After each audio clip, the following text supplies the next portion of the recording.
welcome to Polynomials 3.1, addition, subtraction, and multiplication of polynomials. Okay, so today we're going to do exactly what the lesson title says. We're going to add, subtract, and multiply polynomials. Okay, so let's just get started. So in our first problem, we're going to add these two polynomials, and when I set it up, I'm gonna line up both of these polynomials vertically. And when you line it up vertically, you want to make sure you establish columns.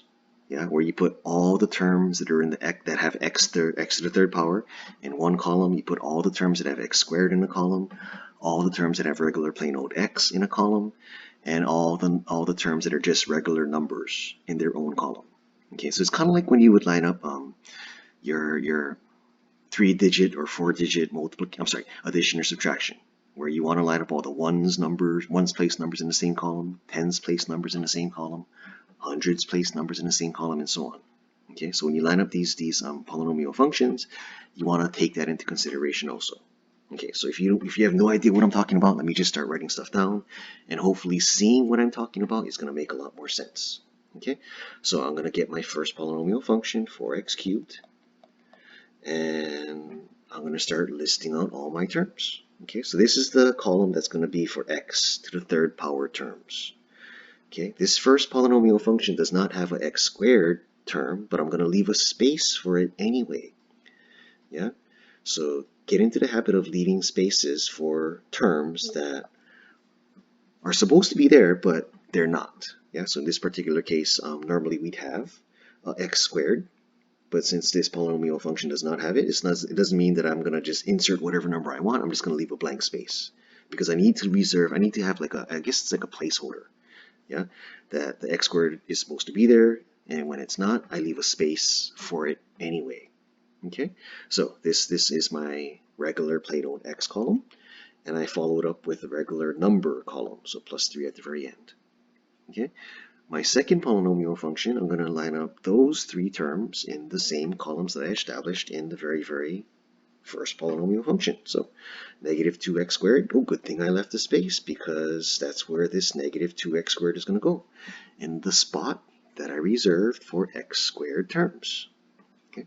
Then I got negative 5x, can line it up with a negative 9x, and negative 6, I can line it up with a positive 3. Okay, so we're going to add the top and the bottom because that's what our polynomial function says, to add the top and the bottom. And the first 2 columns, that's kind of easy to do because it's pretty much those 2 terms plus nothing. So we're just going to have no change at all. It's going to just stay 4x cubed minus 2x squared. So that's kind of easy to do. Okay, third and fourth columns, we actually have to do some work, right? So negative 9x plus negative 5x, that makes negative 14x. So not too bad. Yeah, you guys have done harder than this. Okay, and then positive 3 minus 6, so that makes negative 3. Okay, and there's your first answer. Yeah. So main point of the story that you want to take here and you want to remember for future problems is when you're missing a term, leave a blank because that's going to act as a placeholder. Okay. And when you line up your second polynomial function underneath your first, you want to make sure you line it up based on the columns that they're supposed to be in. Okay. So let's look at letter B. Same exact type of problem except it's subtraction. But we're going to set it up in the exact same way. So we're going to write 2x cubed. And then this one is also missing an x squared, but I'm going to leave a space for it anyway because, yeah, that's what we're supposed to do. If you're missing a term, leave a space. Okay, get into that habit. That's going to be super important in a later on section very soon. And followed up with negative 7.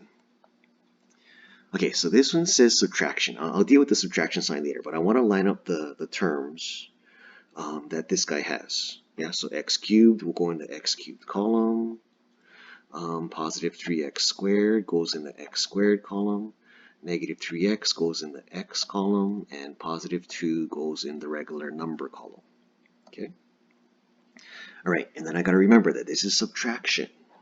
So with subtraction, here's the deal. Yeah, when you're subtracting one polynomial function from the other, the function or whatever's in back of the negative sign, all of their signs are going to become the opposite. So you see this positive x cubed, because it says subtraction, we're going to change him to subtraction. And I'm going to change the color so that it stands out and you guys hopefully remember it. This positive 3x squared, he's going to also become the opposite. So you got to do this change in sign to everybody, not just the first one. Yeah, not just the very, very front term. You got to change it to all of them. So keep that in mind. So this guy changes to negative. This guy is negative already, so he's going to change to positive. And this last guy is positive, so he's going to change to negative. So I'm going to erase this sign. Okay. So now everybody has changed to their opposite sign. And then I'm just going to add it up just like I did in problem number 1. So basically I have 2 minus 1. And that's going to be, actually, let me go back to blue. Okay, so 2 minus 1, that's just going to be 1x cubed, or you can just say x cubed. Either one is fine. Okay, then I got 0 plus negative 3x squared. That's not going to change, right? Because we're just adding top and bottom. Once I change my signs to become all the opposite, it's just going to turn into regular addition. Just keep that in mind. Yeah. And 5 and 3, that makes positive 8. And negative 7, negative 2, that turns into negative 9. Okay, so the main thing you want to remember for this one is because it says one polynomial function minus the other, the function that's behind your minus sign, all of their terms become the opposite. And once you do that, you can just add top and bottom. Okay, so that's what I want you to remember for problem B. Okay, and this process that we just did in problem B, it's going to be super, super important in Polynomials 3.2. So keep this problem in mind as we move on to the next lesson very soon. Okay? All right, so let's go to our next slide. Now we're going to multiply, just like the lesson title says. We did addition, we did subtraction, now we're going to do multiplication. All right, so when I set this up, I'm going to set it up just like I did in other distribution type problems. It's a lot of writing, but when I actually start getting the answers, it's going to make a lot more sense, and you're going to kind of like it. Well, I hope you like it. I mean, it's a lot more writing, yes, but it helps lessen the careless mistakes that students normally make. So we're going to go 4x cubed times all the terms in the parentheses. So you're going to see 4x cubed written basically 3 times because he's going to be multiplied to everybody in the parentheses. So the 3 terms in the parentheses, they all get multiplied to 4x cubed. And that's what I'm going to do. Right? So times x squared, then times negative 5x, and times 4. Okay, and the beauty of doing the problem like this and setting it up this way is when I do multiplication, I like to understand, or I like to realize that my answers are going to have 3 pieces or 3 parts to it. A sign part, a number part, and a letter with power part. Okay? And when I do my 3 answers that are going to come up very soon, I'm going to do everybody's sign first, then everybody's number next, then everybody's letter with power last. Yeah? I'm not going to do everybody's sign, number, and letter with power all at once because that's I'm going to have to switch gears as far as what my rules are, and I'm going to get confused. I'm going to make a careless mistake. So like I said, I'm going to do everybody's sign first. So basically a positive times a positive for my first problem gets a positive answer. Second one, positive times a negative gets me a negative answer. And the last one, positive times a positive gets me a positive answer. So notice how I didn't have to switch gears. My brain was just focused on getting everybody's sign. And because I just focused on one rule, I'm probably not going to make a careless mistake because I'm just focusing on everybody's sign. Okay, so now that everybody's sign is done, let's work on everybody's number. So basically I have 4 times a 1, and that's going to be a 4. In my second problem, visually I got 4 times negative 5. But I don't care about the negative 5 because I already know my answer is going to be negative. So all I see, because I understand this, is I'm just going to do 4 times 5. And that's going to make 20. Right? Because we already know our answer is guaranteed negative. Right? So that's why I don't care about negative 5. I just see 4 and 5. And that makes 20. And that's the beauty of this technique. Yeah, usually when students make a mistake, it's because the minus sign gets them worried or gets them anxious, and they make a mistake because of that negative 5. They think that the rules are all different, but it's not. You're basically just going 4 times 5, and your answer is just going to be negative. Okay? But when you guys start to have everything come into your brain at once, and you think everything is going to affect everything else, that's when you guys get confused, and that's when you guys make a mistake. So I'm trying to limit the amount of rules that have to pass through your brain as you do each part of the answer. Okay? So last one, we got 4 times 4, that's going to make 16. Okay? So now let's work on everybody's letter with power. Okay, so when I look at what letters are in all of my problems, they all have an X. So I'm just going to identify what letters in every single one of these problems, and they all have an X. And that's why I put everybody having an X. the power is going to be based on how many x's I have now. So you're just pretty much counting how many x's you got. So back when we did degree, and you had to count how many x's to figure out what your degree was, yeah, when you had factored form. That's kind of like what we're going to do now. I'm just going to count all my x's. So my first guy has 3 x's, my second one has 2 x's, so that's a grand total of 5. Yeah. Second column, first one has 3 x's, second one has 1 x, so that's a grand total of 4 x's, so power of 4. Okay. My last one, 3 x's in the first guy, none in the second one, so my power is 3. So your power, you just got to understand, your power is physically just taking inventory of how many of that letter you got. And once you count up how many letters you got, just write that number as a power, and that's it. Okay? So it's a pretty simple rule, but students, you guys forget about it all the time. Yeah? So when you let your brain just focus on everybody's letter and everybody's power all at once, all at the same time, all 3 problems all at the same time for everybody's letter and power, you're not going to mess it up because you're applying the same rule 3 times in a row. Okay? So when you write out your final answer, yeah, you're just going to write 4x to the 5th power minus 20x to the 4th power plus 16x cubed. And that's it. Okay? All right, last problem. So this one's just going to be just like A, but it's going to be more multiplication because you got 2x times the 3 terms in the second parentheses. Then you got -1 times your 3 terms in the second parentheses. So rather than just getting 3 separate multiplication problems, this guy's going to have 6. Okay? So it's just more work because you have 6 multiplication problems to deal with rather than just 3 like in the previous problem. So it's going to just require more writing. So watch what I do.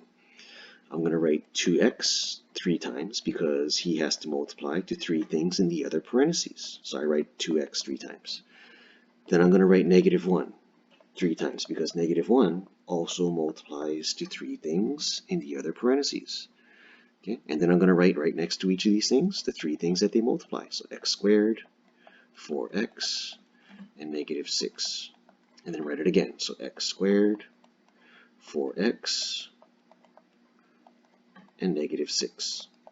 Okay, so those are my 6 problems that I'm going to multiply. So just like I did in the previous problem, I'm going to do everybody's sign, then everybody's number, then everybody's letter with power. Okay, so let's go down the list. So positive, positive, negative, negative, negative, positive. You see how easy that is, right? All I'm doing is I'm thinking about how many negative signs I have, counting them up. If it's an odd amount, I have a negative answer. If I have an even amount of negative signs, I put a plus sign. Yeah. So I just applied that rule 6 times real fast, and I'm probably going to be correct because I didn't have to switch between, okay, first let's get the sign, then let's get the number, then let's get the letter with power. I don't have to switch gears. I'm just thinking about sign, and that's it for 6 problems in a row. Okay. Then I'm going to think about the number for 6 problems in a row. So this is going to be a 2, this is going to be an 8, this is going to be a 12, this is a 1, this is a 4, this is a 6. Okay, so I just did 6 multiplication problems in my head. Shouldn't be that bad. Okay, then last piece. Let's identify what letter everybody has. So this guy has an X, and that's it. This guy also has an X, and that's it. He has an X, an X, an X, and this last guy has nothing. He has no letters, so I'm not going to write a letter because he has no letters at all. Okay. Then I'm going to count up how many letters each of these separate problems have. So this first guy has 3 X's, so I put a power of 3. This next one has 2 X's, so I put a power of 2. This guy has 1x, so I'm just going to leave it blank. I don't have to write the power of 1 because it's assumed that it's there. Yeah. This next one has 2 x's. This next one has 1x. And the last one doesn't have any x's, so therefore I'm not going to count them. Okay. Then I'm going to combine like terms. So these two guys make, what does that make? Positive 8, -1, that's going to be positive 7x squared. And then these two guys, right? So that's the ones that are regular x's. I got -12x, -4x, that makes -16x. Okay, and the last one's x cubed, he doesn't have a like term. A 6, he doesn't have a like term, so my final answer is just going to be 2x cubed plus 7x squared minus 16x plus 6. Okay, and there you go, here's your answer. So I hope you guys understood exactly what I showed you guys. Yeah, and like anything else, if you guys get stuck, you guys get confused, just rewind the video, watch it as many times as you need. Okay, so good luck on the assignment, and I will see you on the next video. Bye-bye.